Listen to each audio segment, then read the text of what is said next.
Sente-se, amado irmão, por favor. Abra sua Bíblia no livro de Atos dos Apóstolos, no capítulo 15.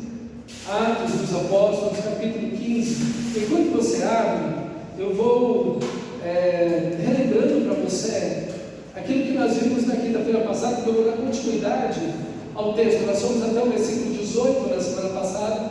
Eu quero seguir na finalização daquilo que foi pensado na semana passada. Alguns homens fariseus vieram de Jerusalém sem autorização dos apóstolos e disseram o seguinte para os irmãos gentios, que não são judeus, e disseram: se vocês não se circuncidarem, não guardarem a lei de Moisés, vocês não podem ser salvos. Então, como eu disse, você pode errar em muitas coisas, mas se você errar nesse ponto da salvação, você errou eternamente. Então não é algo onde você pode errar. Como alguém pode ser salvo? As pessoas não são salvas porque se circuncidam, porque guardam o sábado. As pessoas não são salvas porque, como Deus, o Senhor Jesus disse para Nicodemos, o principal dos fariseus, falando para Nicodemos: olha, Nicodemos tinha centenas de leituras da Bíblia, ele orava 3 vezes por dia, 2 vezes por dia para o culto, jejuava 2 vezes por semana, se batizava até 7 vezes por dia, enfim. Então toda essa religiosidade de Nicodemos não era nada. Jesus disse: se você não nascer de novo, você não vai nem entrar, nem ver o reino dos céus, o reino de Deus.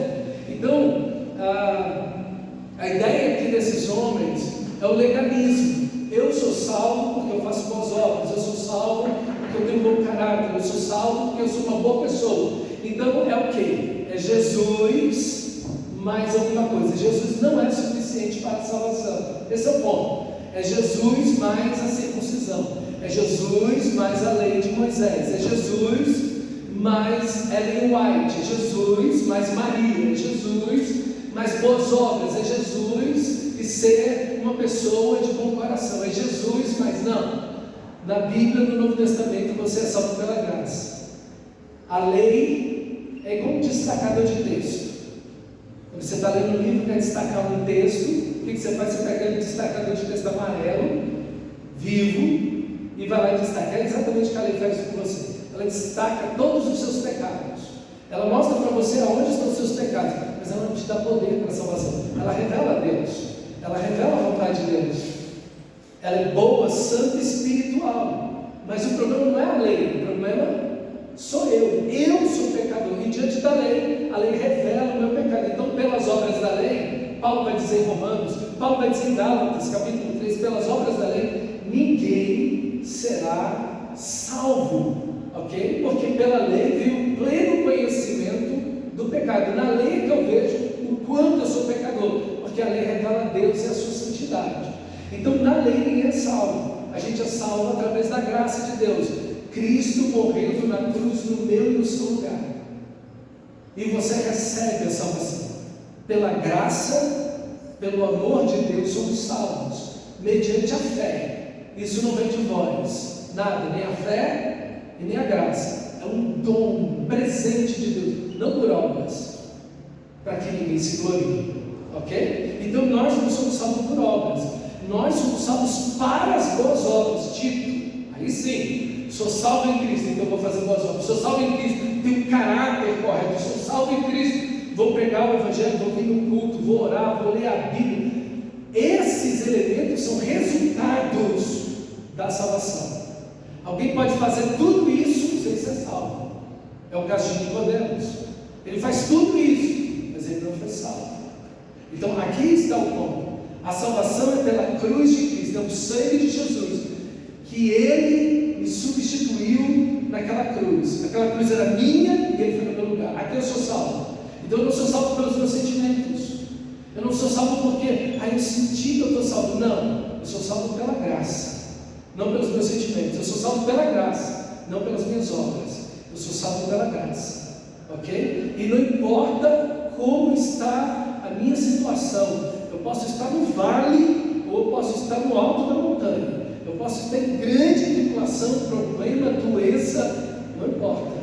Eu sou salvo pela graça, ok? Então essa certeza da salvação ela é fundamental, porque ela não baseia-se em mim, ela está em Cristo Jesus. e no que Cristo é e fez naquela cruz. Aqui está a salvação. A salvação não está no que eu sinto, mas no que Cristo é e fez.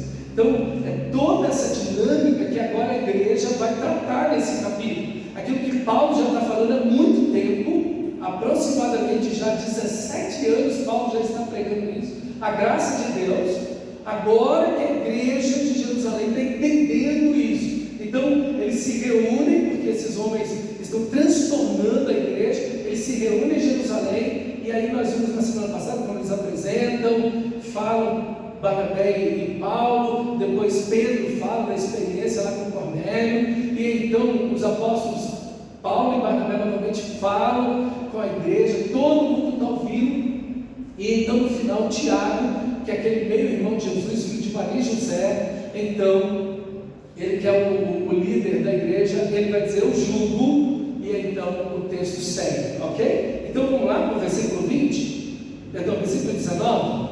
Portanto, julgo que não devemos criar dificuldades para os gentios que estão se convertendo a Deus. Ao contrário, devemos escrever a eles, dizendo que se abstenham da comida contaminada pelos ídolos, da imoralidade sexual, da carne de animais sufocados, estrangulados ou sufocados, e do sangue.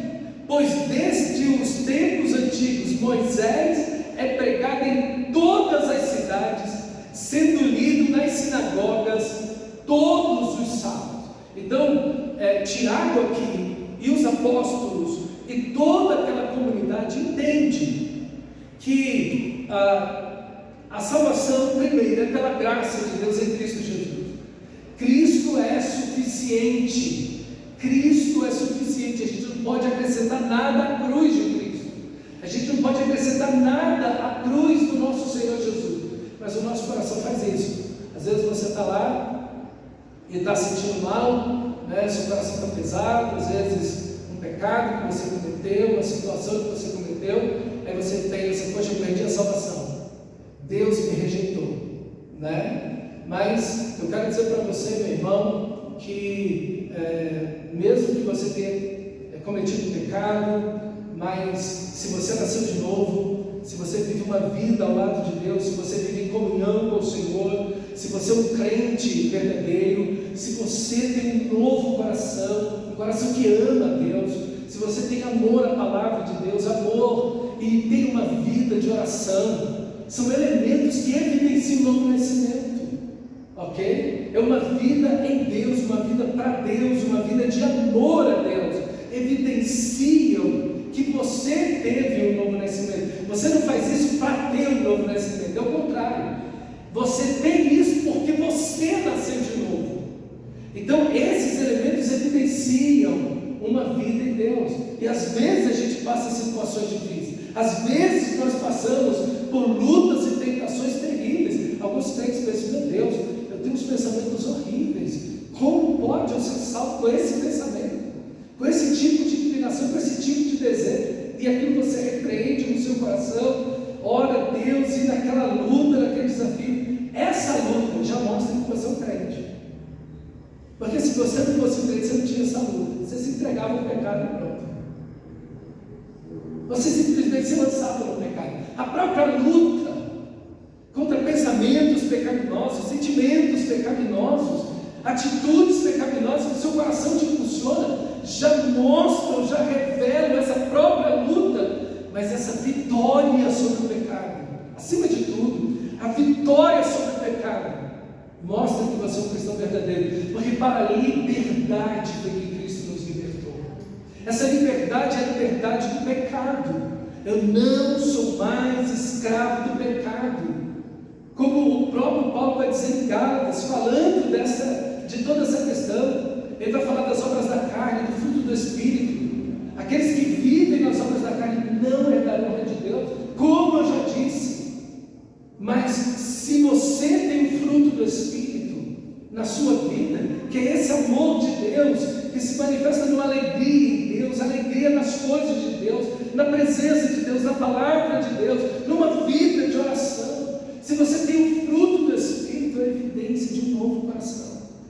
Saiu o coração de pedra, entrou um coração de carne, um novo coração, a semelhança de Cristo, cada vez mais parecido com Cristo. Como vimos no domingo, né? O véu do rosto de Moisés que brilhava. Paulo vai tomar aquele texto e dizer que a nossa vida agora está sendo transformada à imagem de Cristo, então a semelhança à pessoa de Cristo Jesus, ok? Então a igreja de Jerusalém entende que a graça de Deus em Cristo Jesus, o sacrifício de Cristo Jesus é suficiente para a salvação. E agora eles estão fazendo uma distinção, sabe? Aqui em todas as cidades é lido nas sinagogas sobre Moisés todos os sábados. Então em todo lugar tem judeu, em todo lugar, em todas as cidades tem sinagogas, e os judeus se reúnem, leem o Antigo Testamento e Moisés. Mas a gente não pode impor como salvação isso para os irmãos, a circuncisão, o guardar a lei, nada disso. Então nós não podemos criar dificuldades, diz o texto sagrado no versículo 19. Não podemos criar barreiras para as pessoas, ok? Para a salvação em Cristo Jesus. Então, o ponto do texto é exatamente esse: Cristo é suficiente. É Cristo e somente Cristo. É assim que somos salvos, ok?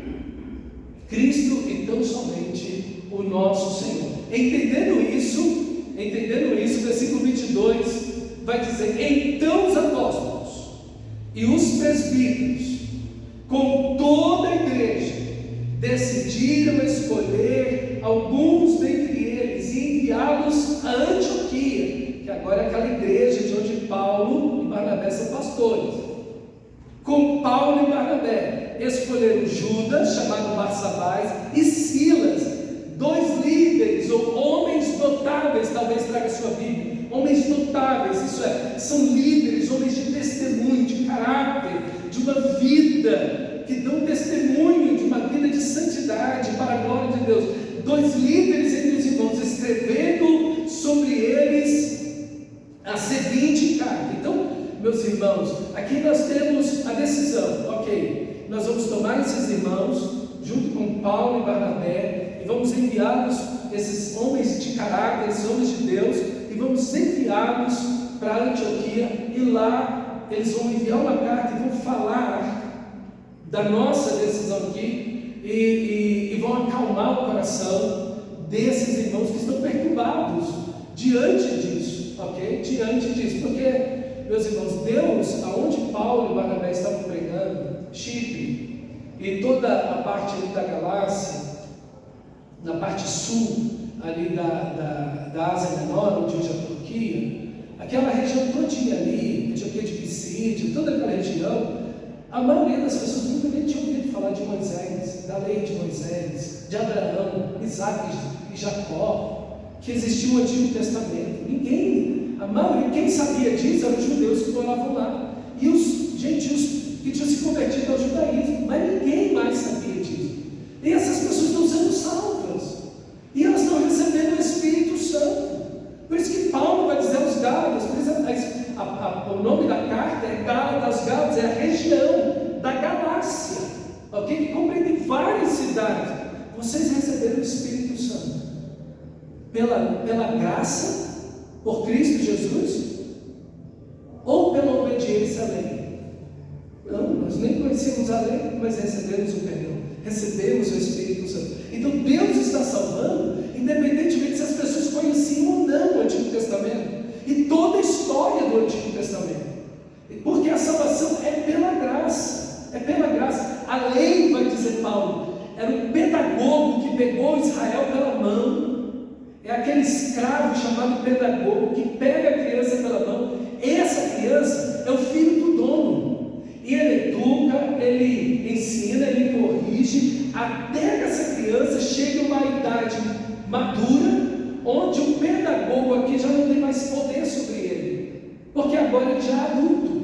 Por isso que Paulo vai dizer aos Gálatas: o fim da lei é Cristo, porque a finalidade da lei, Paulo diz isso em Romanos, tratando do mesmo assunto, o fim da lei é Cristo, Romanos 10.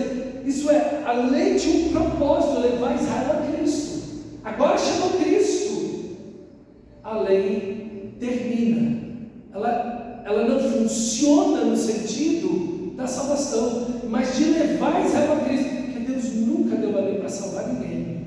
A lei tinha um propósito: primeiro, revelar a Deus a Israel, revelar a vontade de Deus para Israel, dar esperança a Israel do Messias, dentro dessa aliança da graça, trazer todas as profecias do Antigo Testamento para Israel, na esperança que o Messias viria, trazer o Messias para que eles entendessem a necessidade da salvação. Por exemplo, entender na lei que o salário do pecado é morte. A lei mostra isso claramente. Você é o pecador, e os animais inocentes que nunca pecaram estão morrendo no seu lugar.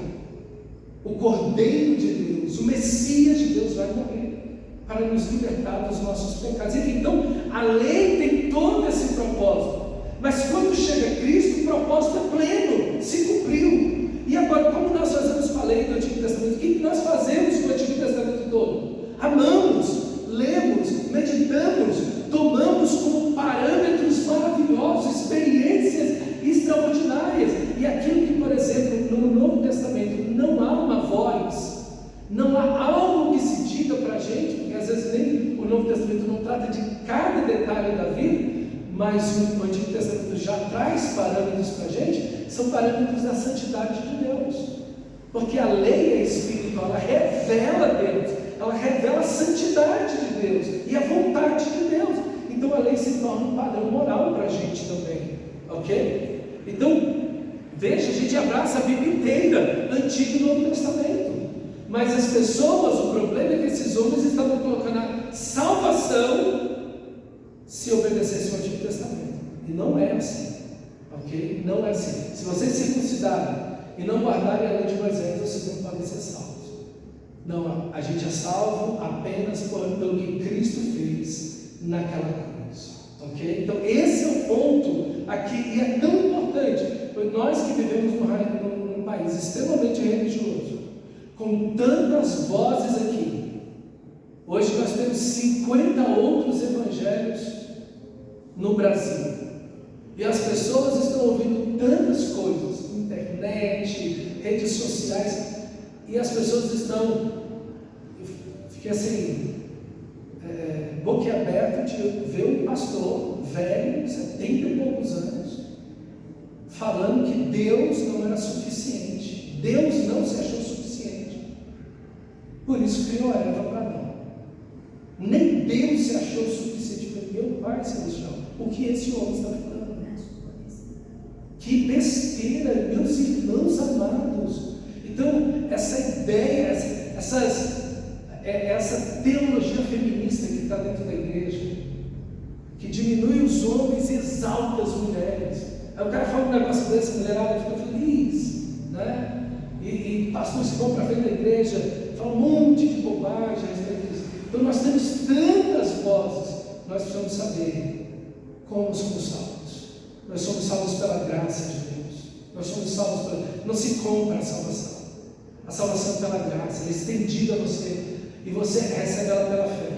A fé aqui é um mendigo que estende a mão para receber a esmola, para receber a graça, o presente que não merece, ok? Essa é a fé, ok? Não tem que ser uma grande fé, tem que ser só uma mão suja, estendida, tomada de pecado, dizendo: Senhor, eu quero teu perdão, eu quero teu amor. Essa é a fé em Cristo Jesus, essa é a salvação em Cristo Jesus. E aquele que nasce de novo é uma nova criação em Cristo Jesus, não vai viver da mesma maneira, porque eu sou a luz do mundo, disse Jesus. Aquele que me segue não andará em trevas, mas verá a luz da vida.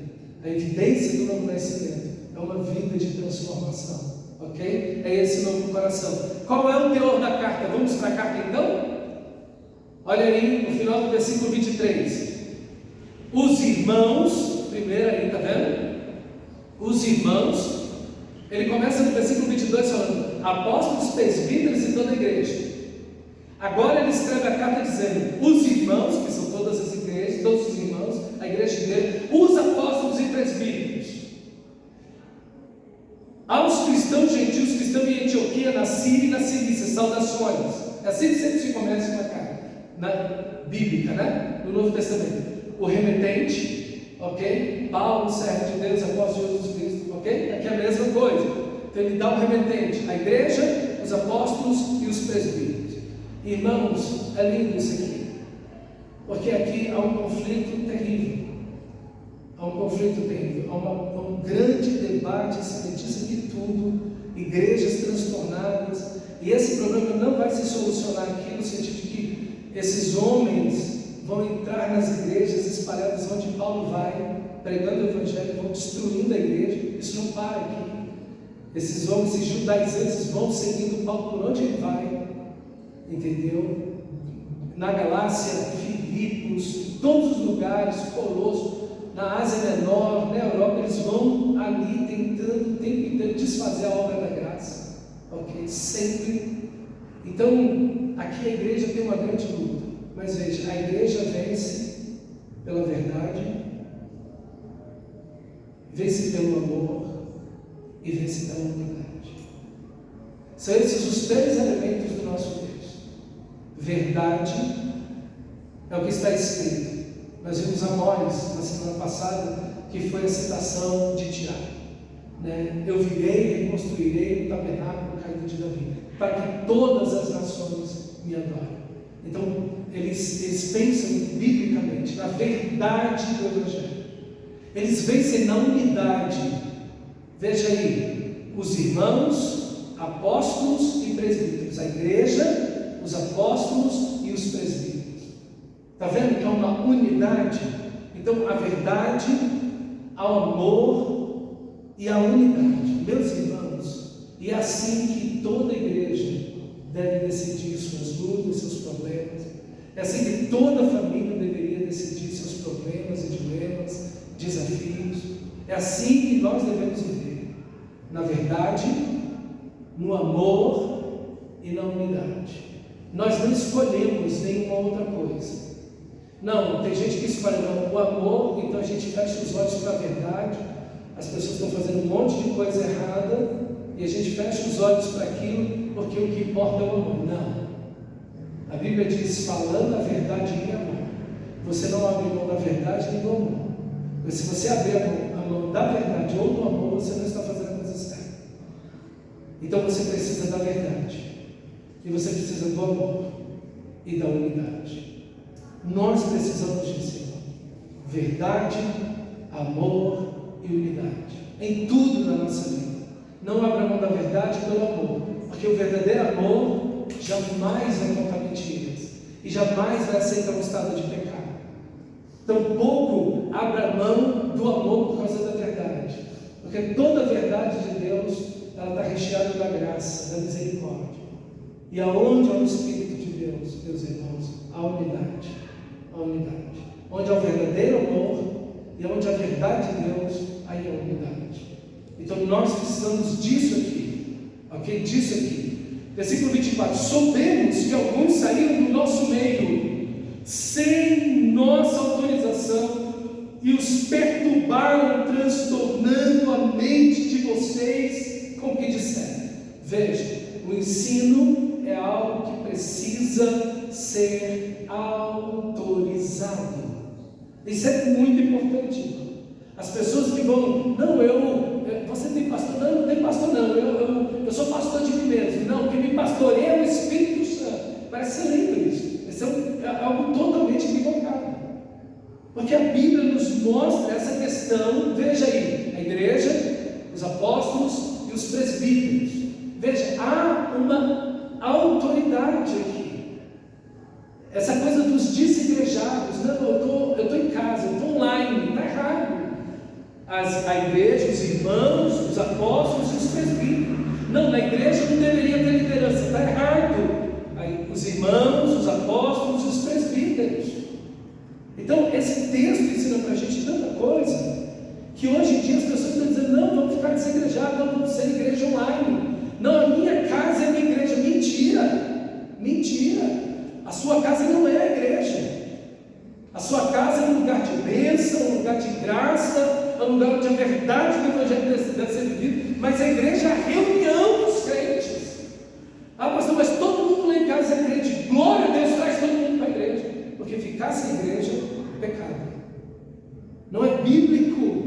Não deixemos de congregar, como é costume de alguns, diz Hebreus.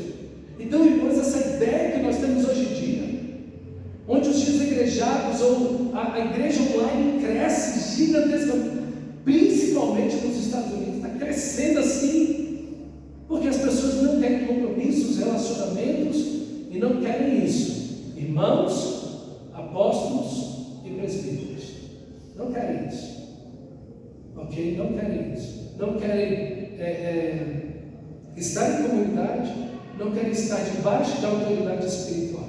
Não, eu sou minha própria autoridade espiritual. Onde está isso?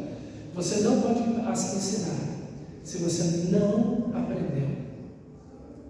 Você só ensina se aprende. Você só ensina se está debaixo de autoridade. Você não ensina sem estar debaixo da autoridade. Você não ensina se você não está na membresia de uma igreja. Você não ensina se não foi enviado a fazer isso. Então, a gente está vendo vários erros no nosso mundo hoje, na nossa cultura, e um versículo, irmão, um pequeno grupo de versículos destrói tudo isso. Destrói tudo isso.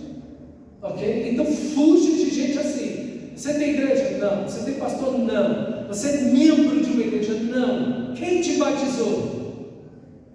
Você responde a quem? Quem autorizou você a ensinar? Então, não receba ensino de ninguém que não seja autorizado. E aqui já fica uma coisa muito importante para mim e para você. Cuidado, meu amado irmão, com o que você está ouvindo na internet. Cuidado com quem você está ouvindo e o que você está ouvindo. A internet, como disse Humberto Eco, deu voz a todos os idiotas que existem. E na realidade, deu voz a todos os falsos profetas que tem por aí. O pessoal sai largando para todo lado. E tem gente e aí entra toda espécie de ensinamento errado, ideias totalmente antibíblicas, coisas totalmente contrárias às escrituras sagradas. E está lá você se alimentando dessas coisas. Cuidado, meu irmão, cuidado. Vem para o culto, vem para a igreja, ouve mensagens de pessoas que você tem certeza que são autorizadas. A gente está vendo escândalo um atrás do outro. Megas igrejas estão com escândalos um atrás do outro. Pessoas que a gente pensava, gente, essa pessoa tem um coração tão sincero. Está lá e a sinceridade da pessoa é o dinheiro. Está voltado para o dinheiro, é a ganância. Aí você fala, poxa vida, você pensava que a pessoa estava no ministério, no reino de Deus, cantando, tocando, pregando por causa do reino de Deus. Mas não, a pessoa está indo pelo dinheiro. Cuidado com quem você está ouvindo. Cuidado. Verifique o que você está ouvindo, quem você está ouvindo. Aqui, meus irmãos, hoje nós temos uma situação que nós nunca tivemos na história da humanidade. Ok? Na história da humanidade. As pessoas têm muitas coisas para ouvir de todo lado, em todo lugar. Entendeu? Então questione. Olha o texto sagrado. Saíram do nosso meio sem nossa autorização. Nós não mandamos esses caras, nós não respaldamos eles. E Paulo vai dizer que são falsos irmãos, lá em Gálatas capítulo 2. Dentro da igreja de Jerusalém, falsos irmãos. Irmão, eu duvido se tem uma igreja onde não tenha falsos irmãos. Eu duvido. Na face da terra. Na face da terra. Eu acredito que qualquer igreja tem falsos irmãos.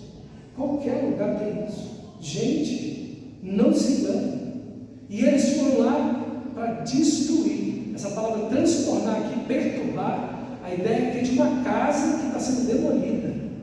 Eles iam acabar com tudo, com a graça de Deus, ok? E nós não enviamos, eles transtornaram a mente de vocês com o que disseram. Versículo 25: assim, concordamos todos, ou unanimemente, está vendo? Tem a verdade, tem amor e tem unidade, ok? Em escolher alguns homens e enviá-los a vocês, com nossos amados irmãos Paulo e Barnabé, está vendo? Paulo deles nos estenderam a destra da amizade, do companheirismo. Ok? Paulo vai dizer isso em Gálatas. Veja a unidade da igreja. Quantas igrejas dividindo? Olha aqui como a igreja deve fazer: verdade bíblica, amor de Deus e unidade.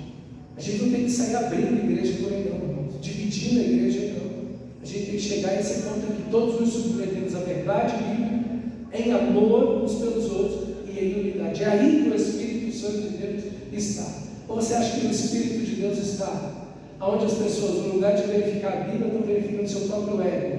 Onde no lugar de amar, estão falando mal uns dos outros e dividindo a igreja? Você acha que Deus está nisso?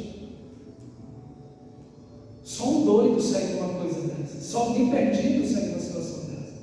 Então, irmãos, a Bíblia nos ensina aquilo que devemos fazer. Aos nossos amados irmãos Barnabé e Paulo e Barnabé, homens que têm arriscado a vida pelo nome do nosso Senhor Jesus Cristo. Portanto, estamos enviando Judas e Silas para confirmar verbalmente o que estamos escrevendo. Assim, bem pareceu ao Espírito Santo e a nós não impor a vocês nada além das seguintes exigências necessárias. Essa expressão que exigências necessárias, ele veio um pouquinho melhor, trazendo essa expressão exigências, ou talvez sua Bíblia traduza essenciais, coisas essenciais. Na realidade, ultrapassa a ideia simplesmente de uma coisa essencial. Quer dizer, a ideia dessa expressão, quer dizer, é algo que está acima de qualquer coisa. É algo que está acima de qualquer situação, pessoa. É algo que supera todos esses elementos temporais. Aqui eu não concordo com Justo Gonçalves, porque no comentário dele ele vai dizer o seguinte, que essas normativas elas ficaram lá no Novo Testamento, para essa igreja aqui do primeiro século, depois isso foi passando e acabou. Eu não concordo com isso. Por quê? Porque primeiro ela está aqui no texto bíblico, e ela é para mim. O que foi escrito para nós, ok? A Bíblia diz. Isso aqui foi validado em todas as cartas de Paulo, e em todos os textos do Novo Testamento, o que vai ser dito aqui agora. Entendeu? Se fosse algo só para ficar lá, não teria sido revalidado, reescrito, reafirmado em outros textos bíblicos, ok? Então, assim, foi um erro até muito primário por parte dele, mas é um grande expositor e um excelente comentarista. Mas diz assim, 2 pontos: que se abstenham da comida sacrificada aos ídolos, do sangue, da carne de animais estrangulados e da imoralidade sexual. Vocês farão bem em evitar essas coisas, que tudo vá bem com vocês. Termina a carta com uma saudação: tudo vai bem com vocês. Então a carta é essa: destinatário, ou o emissário, o destinatário, o texto sagrado, a finalização com uma saudação. Pronto, é assim as cartas do Novo Testamento. E aqui, irmãos, o que a igreja vê? A igreja abraça a questão da idolatria. O ponto aqui é a idolatria. Veja, tudo está ligado na idolatria. O que? Se abstém de comidas sacrificadas aos ídolos. Então vocês não vão nos templos dos ídolos. Vocês não vão comer comida de festivais, de festas pagãs. Vocês não vão fazer isso. Ok? Vocês não vão comer comida sacrificada aos ídolos. Como nós vimos quando estávamos estudando 1 Coríntios, e 1 Coríntios responde exatamente nesse texto, Paulo vai dizer para os irmãos: fugir da idolatria. Para a igreja, fugir da idolatria. E é a mesma coisa que nós, como cristãos hoje, devemos fazer, porque a idolatria não parou, ela não terminou, pelo contrário, ela está presente, ok? Então, nós vimos lá em 1 Coríntios, que essa questão de ficar comendo comidas de festivais, de festas, sacrificadas aos ídolos, é totalmente errado. E nós falamos largamente sobre isso, sobre essa questão de ficar fazendo e comendo festa junina, comidas nesses lugares. Irmãos, isso é coisa sacrificada aos ídolos. O que está por trás desses ídolos da festa junina? Muita porque não come quase nada, não. Como qualquer outra coisa. E qual a diferença do Cosme Damião, o centro de Macumba, para qualquer outra coisa. Como Paulo vai dizer, falando da idolatria, o que eles adoram, o que eles sacrificam, é os demônios que sacrificam. Quem disse isso sou eu, gente. É Paulo e Moisés que escreveu isso. Então, esses festivais, essas festas, irmão, o texto sagrado está dizendo, e várias vezes é repetido na Bíblia, fuja disso. Não comam, abstenham-se da comida de sacrificar aos ídolos, do sangue e dos animais estrangulados. Tudo estava ligado à idolatria, ao culto idólatra. E a imoralidade sexual, que também fazia parte do culto. Mas a palavra grega usada aqui para imoralidade sexual é porneia. O que é porneia? Daí vem a nossa palavra, em português, pornografia. Porneia são todas as relações sexuais erradas. Todas as relações sexuais erradas. Relação sexual fora do casamento. Relação do adultério. Relação de bigamia, esses trisal, essas coisas que o pessoal faz aí, né? Poliamor, o homossexualismo está aqui, nessa palavra, ok? Condutas erradas dentro do casamento de pessoas casadas. Como vai dizer o livro de Hebreus, que seja estimado entre nós como joia preciosa o casamento, porque Deus julgará os impuros e adúlteros, não só os adúlteros, os impuros, pessoas que estão trazendo para dentro do casamento pornografia, imoralidade para dentro do seu próprio casamento. Isso descreve a pornografia, ok? Isso é pornografia. Então, entre quatro paredes não vale tudo, não, gente. Vou logo rasgar o verbo aqui, isso está totalmente errado. Isso é um mundano que eu falo. Isso é o pessoal lá do funk que vai dizer, ok? O pessoal da sofrência lá que diz isso daí, entendeu? Dentro de quatro paredes, o que vale é a santidade de Deus, é o respeito à santidade de Deus, ok? Então a gente tem que ter todo cuidado com essas coisas. As pessoas estão trazendo essas coisas para dentro do casamento. Então a gente tem que ter muito cuidado com isso. Ah, pastor, mas está todo mundo fazendo, não é? Mas isso não quer dizer que você tem que se jogar na lama junto com todo mundo. Você é um cristão. Então, pornografia aqui, essas relações sexuais ilícitas, abraça tudo que é errado. Tudo que é errado. Olhar com intenção impura para o outro é pornografia. Ver pornografia no celular, tudo está aqui. Então, essa palavra porneia, ela abraça tudo o que é sexualmente contrário à palavra de Deus, ok? Então é uma palavra muito abrangente, perfeito? Então esses dois elementos você vai ver em todas as cartas de Paulo, todas as cartas do Novo Testamento. Você vai ver essa questão de fugir da idolatria, de fugir dessa ideia de quebrar e destruir a graça de Deus, tentando a salvação pelas obras, ok? E da imoralidade sexual. Todas as cartas de Paulo vai falar disso, de uma forma, de outra, dentro da necessidade de cada igreja, mas em todas as cartas Paulo vai tratar disso, ok? Então esses são os pontos que foram deixados para a igreja, ok? Por isso que Paulo vai dizer em 1 Coríntios, fugir da imoralidade sexual e fugir da idolatria. São duas expressões que Paulo usa em 1 Coríntios, ok? No versículo 30, alguém tem algum comentário? Uma pergunta? Geralmente o povo tem dúvida no sufocado, né? É uma coisa que era muito, tanto sufocado, como também a coisa do estrangulado, né? E do sangue. As pessoas tinham muito, foi uma coisa bem voltada para a idolatria mesmo, né?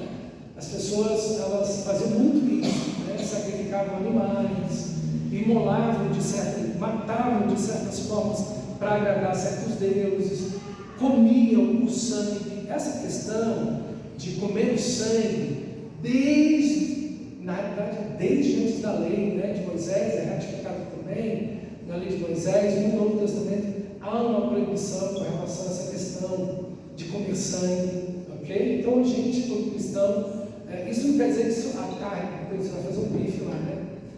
O bife pode, é beber o sangue, gente. Não. Pastor, pode comer bife para o churrasco, para passar, não tem problema nenhum. Não é disso que o texto está falando. O texto está falando de você pegar o sangue e beber o sangue. Entendeu? O pessoal tem muitas essas coisas, né? Pega o sangue, tempera, lá no Chile faz isso também. Tempera o sangue da ovelha, principalmente da ovelha, tem muita ovelha, e deixa aquilo vira uma gelatina, né? Corta e come. Lá faz isso. Lá no Chile tem também aquela linguiça, né?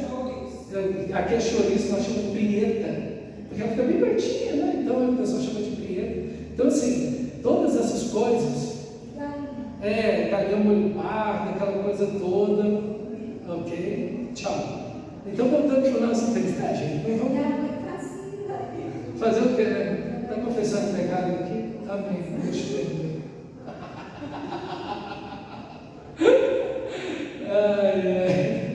Olha o versículo 30, vê aí. Uma vez despedidos, os homens desceram a Antioquia, onde reuniram a igreja e entregaram cartas. Os irmãos, a ler, se alegraram com a sua animadora mensagem. Olha que bonito. Qual o resultado?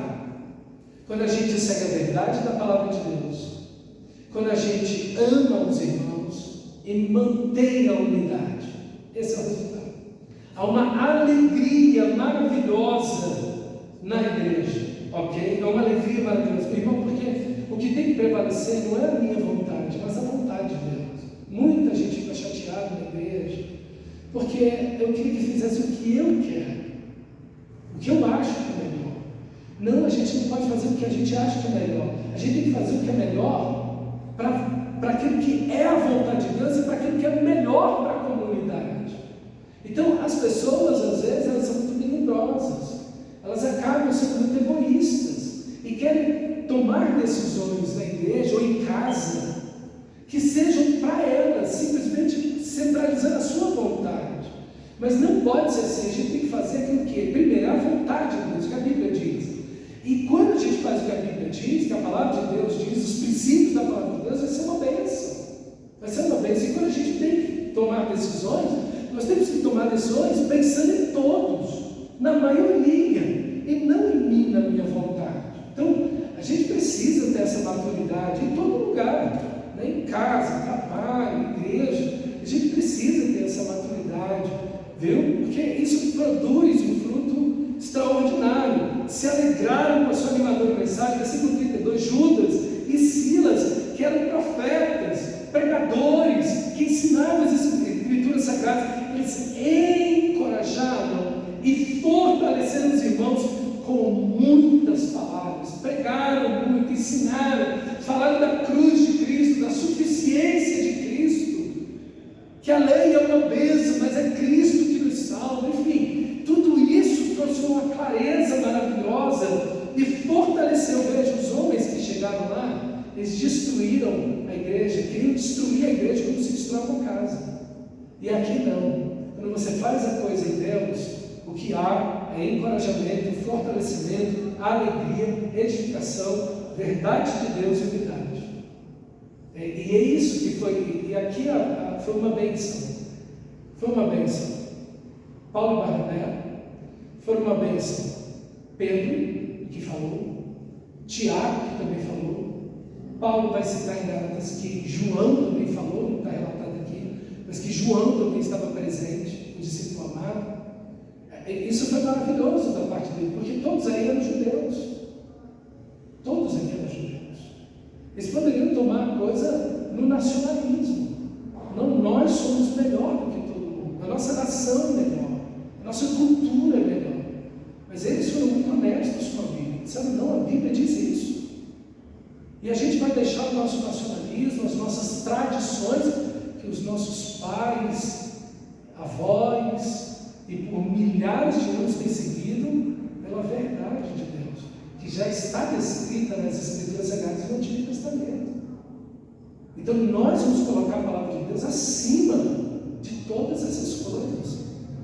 E essas tradições, não, essas tradições a gente guarda elas aqui, estamos juntos aqui, e pronto. Agora, Tito está aqui junto, e Tito era grego. E essa igreja teve que receber Tito, sem ser circuncidado. E Paulo não deixou de ser circuncidado para ir para Jerusalém. Ele foi sem ser circuncidado, para que a verdade do Evangelho permanecesse conosco. Então Tito esteve lá, a igreja recebeu. Então a igreja teve que quebrar essa estrutura de achar que os outros, que ela é melhor do que os outros e que os outros são imundos. E às vezes a gente tem isso. Eu era pastora, era adolescente na igreja onde eu estava. Começaram a se converter na Ceilândia, era um monte de drogado. Um monte de drogado. Começaram a se converter lá perto lá. E começaram a vir para a igreja. Tu sabe, né? Esse pessoal vem que vem, né? Daquele jeito, boné, todo cabelo grande, não sei o que, vem todo. Aí uma irmã lá, que tinha um cargo de liderança na igreja, disse assim: estão enchendo a igreja de bandido. Ué, mas se os pecadores vêm ser arrependidos, eles não vêm para cá fumar maconha, eles vêm para cá para viver na bandidagem, eles vêm para cá porque eles querem Cristo, eles querem largar aquela vida. Então a gente tem que ter cuidado com isso. Porque quando Deus começa a trazer pessoas, a gente faz eita fé, né? Lembra daquele menino, daquele adolescente que veio aqui para a igreja, bermudão lá embaixo, jaquetona grande, que bonézão e tudo, moleque com 3 balas no corpo, adolescente, e veio para cá, aceitou a Cristo, a gente acompanhou e tudo, e morreu. Mataram ele na beira do campo de futebol, acho que foi por engano, como ele não fazia mais parte dessas gangues e tudo mais. Foi um menino que evidenciou inclusive salvação. Entendeu? Ele deixou de ser membro aqui da igreja porque ele teve que mudar. Ele saindo dessa vida foi ameaçado de morte. Ele teve que sumir aí para não morrer. Mas ele queria Cristo. A igreja vai fazer o que? Não, de bermudão pode ir embora. Esse bonézão dele deixa lá fora. E o jaquetão também. Não, a igreja vem, abraça as pessoas. Não vamos aceitar nem de modo algum que a pessoa vive na vida errada que ela está vivendo. Não, você quer viver essa vida, você vai viver lá fora. Agora, se você quer uma nova vida, é aqui dentro. É aqui dentro. Nova vida. Vida em Cristo. Então, irmãos, a gente precisa ter essa. Porque o Senhor agiu assim. O Senhor agiu assim. Com prostitutas, pecadores, ladrões, gente de vida errada. Entendeu? Bêbado, gente que. E o Evangelho não vim para os sãos, não vim para os doentes. Se o doente quer cura, quer libertação, estamos aqui, para que tenha uma nova vida. Agora, se a pessoa quer vir para cá, para a igreja, mas quer continuar nos seus vícios, na sua vida de imoralidade, seja lá o que for, não, amigo, você está no lugar errado. Você está no lugar errado. Aqui é para quem quer uma nova vida. Aquele que me segue, não andará em trevas, porque viu a luz da vida. Ok? Aquele que está em Cristo, uma nova criação. Perfeito? E aí, versículo 33. Tendo passado algum tempo ali, foram despedidos pela igreja, pelos irmãos, com a bênção da paz, para voltarem aos que lhes tinham enviado. Pareceu bem a Silas permanecer ali. Paulo e Barnabé permaneceram em Antioquia, que eram pastores da igreja, onde com muitos outros ensinavam e pregavam a palavra do Senhor. O texto começa com um falso ensinamento. O texto começa com falsos irmãos. O texto começa com gente perturbando a igreja. O texto começa com pessoas não autorizadas para ensinar. Mas quando a igreja segue de maneira correta a palavra de Deus, a verdade de Deus, quando essa igreja se mantém em amor e unida, o resultado é esse aqui. É uma igreja que termina feliz, encorajada, forte, e o ensino das Escrituras Sagradas e a pregação da palavra de Deus prospera. É aqui que a igreja se mantém sólida, no ensino e na pregação da palavra de Deus. Como é que sabemos que estamos na verdade?